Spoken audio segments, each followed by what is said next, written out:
Bonjour et bienvenue. Je suis ravie de t'accueillir sur Exploration Soft Skills. Je suis Morgane Hansperger.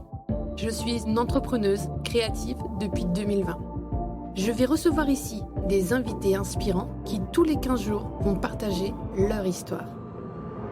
Toi, je t'invite à faire comme mes invités, un petit pas vers de nouvelles habitudes pour un grand pas qui va développer tes soft skills.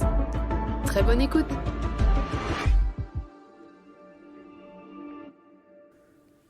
Bonjour Lola, je suis heureuse de te recevoir aujourd'hui. Est-ce que tu peux te présenter à nos auditrices et à nos auditeurs? Oui, je suis une danseuse burlesque. Je m'appelle Lola Rose et je suis une danseuse, une prof de danse, une life coach et Où est-ce que tu exerces? je suis principalement à Saint-Brieuc. Je donne les cours de burlesque et de danse là-bas, mais aussi je suis la prof dans l'école de l'effeuillage à Brest et je voyage un peu partout pour monter sur scène.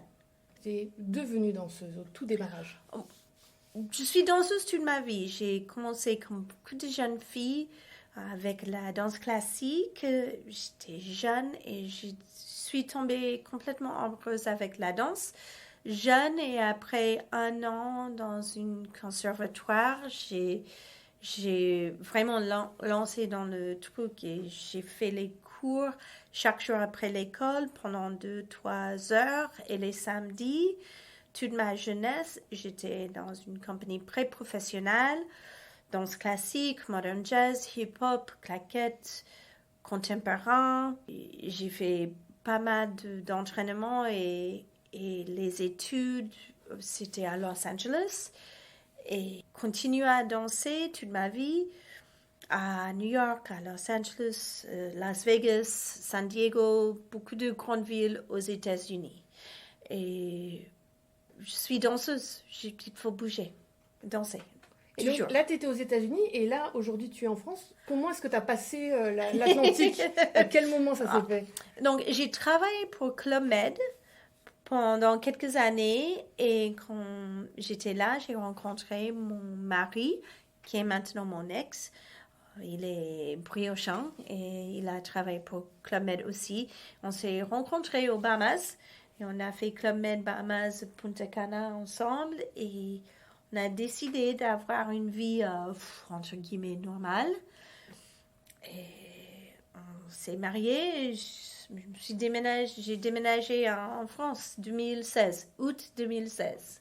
Et là, du coup, tu exerçais quoi comme métier en arrivant en France? Prof de danse. Prof de danse. Okay. Oui, donc ça c'est ma prof de danse. J'ai 3-4 associations, MJC du Plateau, quelques associations. J'ai les tout petits, éveil, c'est plus un mouvement créatif jusqu'aux adultes et pré-professionnels, modern jazz, zumba, burlesque, classique, hip-hop. Ok. Et donc, depuis tout ce temps-là, tu enseignais la danse, mais tu continuais à côté à monter sur scène. Oui, bien sûr. Les deux. J'imagine que je vais monter sur scène quand je ne plus marcher. Oui, un fauteuil roulant ou quelque chose. Danser le plus longtemps je peux. Et ça, c'est la raison que j'ai fait le changement vers le burlesque quand j'avais une trentaine des années, 32, 33. Aux États-Unis, ça, c'est la fin de votre carrière de monter sur scène. Vous êtes vieille à ce moment-là comme danseuse, mais pas dans le monde du burlesque. Le burlesque n'a pas les limites. Il n'y a pas les limites. Il n'y a pas les limites d'âge, de taille, de forme. Et donc, depuis 18 ans ou presque 20 ans, je fais du burlesque. Et qu'est-ce que c'est exactement la danse burlesque? Le danse burlesque, ça, pour moi, c'est un parapluie énorme et il y a beaucoup de choses qui tombent en dessous la parapluie du mot burlesque. Il y a les gens qui disent que l'objectif du burlesque est de se déshabiller, mais il y a beaucoup de numéros, beaucoup des artistes qui ne déshabillent pas et c'est dans l'histoire qu'il y a les danses, les numéros qui on ne déshabille pas. Mais la plupart, pour moi, c'est plus jouer, taquiner avec votre public. Une chose qui est très différente dans le monde du burlesque que les autres arts du scène, de danse, du théâtre, du chant, c'est on brise le vocabulaire, on brise le quatrième mur. Quand vous êtes sur scène, sauf l'improvisation. L'improvisation, c'est n'importe quoi. Oui, c'est dans le titre. Mais les autres arts du scène, vous êtes sur scène et il y a les deux murs à côté, le mur en arrière, et on crée le quatrième mur entre la scène et le public et on ne brise pas le quatrième mur. Les émotions, les choses qu'on partage, c'est sur scène. On essaie de transmettre vers le public, mais pas interagir avec le public. Mais pour burlesque, c'est vraiment une conversation avec les spectateurs, les spectatrices. C'est une conversation, vraiment. Il me donne les connexions, interactions. Et ça, c'est pour moi la grande définition du burlesque. Pas de quatrième mur et de taquiner et jouer. Et la plupart est sexy, sensuel, mais pas tout. Oui, il y a aussi quelquefois l'aspect de clown, mais pas tout le monde. Il y a les performeurs et performeurs qui font que de classique glamour, pas de côté clown. Il y a les autres qui font que clown. Et donc, ça c'est la raison, je dis la parapluie est énorme. Quand on parle du burlesque, des fois on fait l'association burlesque-striptease. Qu'est-ce que tu penses de ce rapprochement? En France, il n'y a pas... Je trouve qu'il n'y a pas les strip clubs comme aux États-Unis. Et donc, aux États-Unis, le striptease, c'était vraiment pour le public. Vous faites les choses, vous essayez d'arriver les attentes du public. Et c'est de voir les femmes, les corps à poil, ouais, presque nus, dans un string, et ça. Et le burlesque, c'est très féministe, c'est très politique, parce que c'est les artistes qui décident qu'est-ce qu'elles font, ou ils font. Oui, est-ce que je me déshabille ou pas? Est-ce que je porte les nippies ou un soutien-gorge? Ou un débardeur, un brassière? Est-ce que je bouge mes fesses ou pas? C'est vraiment le contrôle. J'ai lu une citation. Une autre artiste a dit, je fais la traduction, c'est burlesque et de regarder les artistes tomber amoureuses avec soi-même. Donc, burlesque est tomber amoureuse soi-même, ou amoureux soi-même. Et on fait ça sur scène et le public regarde et participe à conversation. Et dans le burlesque, moi, j'ai l'impression qu'il y a aussi une histoire, on raconte quelque chose. Quelquefois, il y a les numéros qui, on parle un peu de la motivation pour se déshabiller. Mais pourquoi vous vous déshabillez sur scène? Il fait chaud. Ou quelquefois, il n'y a pas du tout une histoire, c'est juste célébration, fêter ou juste bouger. Oui, fait du glamour, des paillettes. Il n'y a que des femmes qui pratiquent le burlesque? Pas du tout. Oui, il y a beaucoup des hommes, beaucoup des non-binaires et tout le spectre de genre, oui, qui montent sur scène. La plupart, c'est les femmes. Ça, c'est un peu comme partout dans le monde de danse. Mais il y a beaucoup des performeurs hommes. On dit le boylesque. Boy, c'est garçon en anglais. Donc, boylesque. Et aussi, parce que, comme j'ai dit plus tôt, il n'y a pas les limites. Sur burlesque, beaucoup de gens non-binaires ou fluides, gender fluid, trouvent un home chez burlesque, oui, parce qu'il n'y a pas les limites. C'est pas les rôles rigides. Puis, moi, je trouve ça assez ouvert aussi. Parce oui, que justement, on voit de plus en plus tout ce qui est drag queen également. Est-ce que ce que font les drag queens, c'est du burlesque? pour moi, je dis pour tous mes élèves, dont les gens qui posent la question, je dis que le drag queen et burlesque sont cousins. Oui, le drag queen, la communauté gay, les drag queens ont fait beaucoup dans notre communauté burlesque, mais les deux sont toujours existé côté à côté.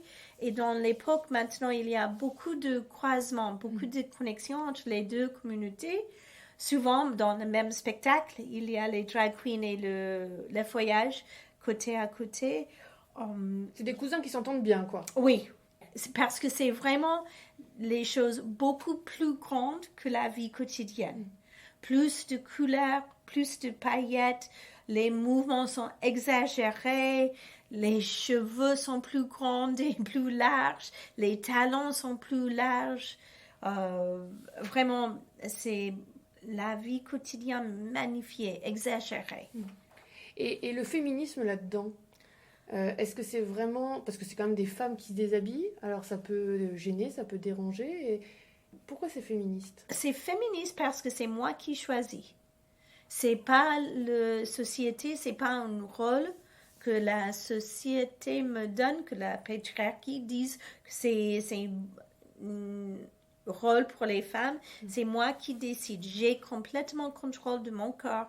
Qu'est-ce que je fais, avec qui, pour qui, où, quand, avec musique, sans musique, avec vêtements, sans vêtements. J'ai le contrôle complètement. Et aussi, c'est moi qui fais la création. Je décide quelle musique, quel mouvement, si j'ai une histoire ou pas. Et rien n'est imposé. Moi, ce que je trouve extraordinaire dans le burlesque, c'est que justement, tous les corps sont beaux, tous les corps sont là pour être mis en valeur aussi, quoi. Oui, et aussi, ça c'est encore une idée très féministe, parce que si on regarde les grands cabarets, le Moulin Rouge, le Crazy Horse, c'était les Barbies. Oui, les femmes étaient toutes pareilles. Et ça, c'est le bout de leur spectacle. C'était pas un spectacle burlesque, c'est un grand cabaret, mais tous les corps sont identiques. Tu n'es pas sûr combien de filles sont dans le spectacle, parce qu'ils sont... Tout le monde a la même couleur de cheveux, les mêmes corps, les mêmes seins, tout est pareil. Et en burlesque, il n'y a pas les limites. Toutes les tailles, toutes les formes, tous les niveaux de être danseur ou danseuse, performeur, performeuse, tout est possible. Et le burlesque, c'est encore très politique, c'est chaque corps est sexy. Oui, les corps grosses, les corps minces, les corps avec les corps ou sans les corps, grandes, petites, les combattants de cancer qui a un seul sein ou pas, ou les grosses cicatrices. C'est pas important parce que et ça c'est, je dis comme prof, je suis la prof pour chaque de mes élèves de trouver leur propre sexy. Parce que le sexy de chacune, c'est différent. Je me souviens, tu avais parlé de boules de glace. Est-ce que tu peux nous raconter cette histoire-là? Oui, je dis, dans la société, en série, dans les films, tous les réseaux sociaux, il y a l'idée qu'il y a qu'un corps qui est sexy, un type de femme qui est jolie. Et c'était pas du tout le cas en vrai. Et je fais la comparaison avec la glace. Si vous avez 10 personnes dans une salle et vous demandez qu'est-ce que c'est votre parfum de glace préféré, il y aura 10 parfums différents. Et c'est exactement pareil avec les corps et qu'est-ce qu'on trouve attractif, qu'est-ce qu'on trouve sexy. C'est comme les boules de glace. Il y a quelqu'un qui aime bien les fraises, et les autres qui préfèrent le chocolat, et quelques bizarres avec le pistache. Oui? Et, donc, et ça, c'est un un fil rouge partout dans le burlesque, les petites burlesques dans nos petites villes, mais aussi dans les grandes villes, à Paris, à Washington, D.C. Une célèbre, une star du burlesque, c'est Dita Von Teese. Et elle a une citation fameuse, elle dit en anglais, "You could be the juiciest peach and there will be someone who does not like peaches." Ouais? Tu peux être le plus belle pêche du monde, mais il y aura quelqu'un qui n'aime pas les pêches. Et c'est burlesque, donc... Tu donnes des cours à des femmes de burlesque. Pourquoi elles viennent? Qu'est-ce qu'elles viennent chercher? Donc, c'est toujours... les premières semaines, je fais le tour pour pourquoi vous êtes ici, comment vous êtes arrivé en salle dans un cours du burlesque. Et il y a la minorité ont vu un spectacle et elles veulent monter sur scène et devenir un performance burlesque. Mais la plupart des femmes cherchent une manière de être plus à l'aise dans leur corps, de trouver confiance en soi, de aimer son corps comme il est, de acceptance en soi, plus de puissance dans votre propre peau. Et ça, c'est le chemin du burlesque. La plupart des gens qui arrivent en classe, c'est pour cette raison. Génial. Et certaines, c'est même presque la seule chose qu'elles s'autorisent à faire de leur quotidien, le moment pour elles-mêmes, rien que pour elles aussi, quoi. Oui, c'est vrai. Je parle souvent des rôles des femmes dans notre société. On n'est pas sur notre propre liste de priorités. On est 6e, 8e, 15e et presque jamais en première ou deuxième place. Et pour ça, on a besoin de trouver comment on peut prendre soin de nous. Et beaucoup de mes élèves ont les familles, les enfants, et quand elles viennent en classe, en cours, c'est 1h30, 2h, 3h pour elles. Pensez pas d'autres, pas de portable, pas de maman, ou chérie, et c'est vraiment juste le temps pour elle de bouger. Dans le moment présent, quoi. Oui, moment présent, découvrir le corps, explorer, jouer avec les mouvements, les positions, les chorégraphies qu'on fait. Est-ce que tu penses que les auditrices qui nous écoutent, ou les auditeurs, enfin surtout les auditrices, elles pourraient essayer quelque chose à faire chez elles pour sentir un petit peu ce que c'est que le burlesque ou que ce gain de confiance en soi qu'on peut avoir avec le burlesque? Donc, je donne quelques exercices. Le premier, c'est super compliqué, c'est de créer une liste de 20 choses, 20 choses qui commencent avec finir la phrase « Je suis incroyable parce que… » et remplir la phrase, finir la phrase. 20 fois, 20 choses différentes. Et souvent, quand je donne ça comme devoir, les élèves reviennent en salle et disent « j'ai 5 ». Oui, j'ai 3.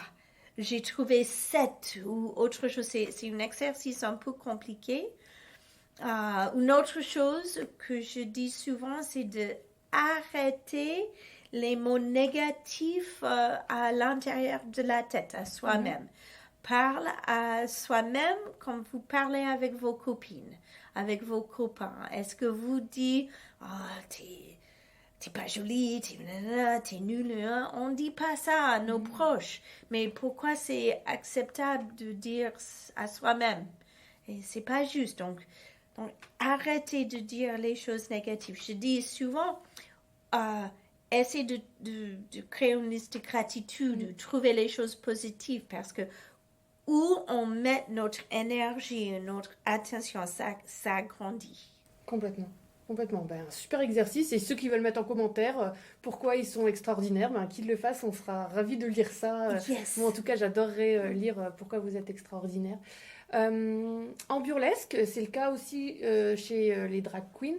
on a un deuxième personnage, un personnage qui a des fois un nom, une identité, des fois un autre genre. Comment est-ce que toi, tu as rencontré ton personnage?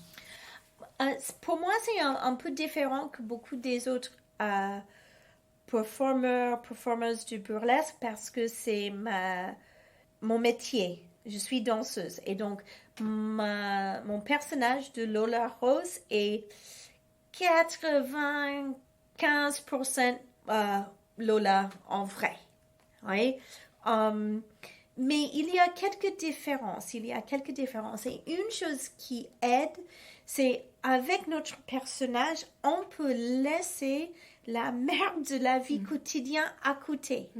Oui, Lola Rose n'ont pas besoin de faire les lessives.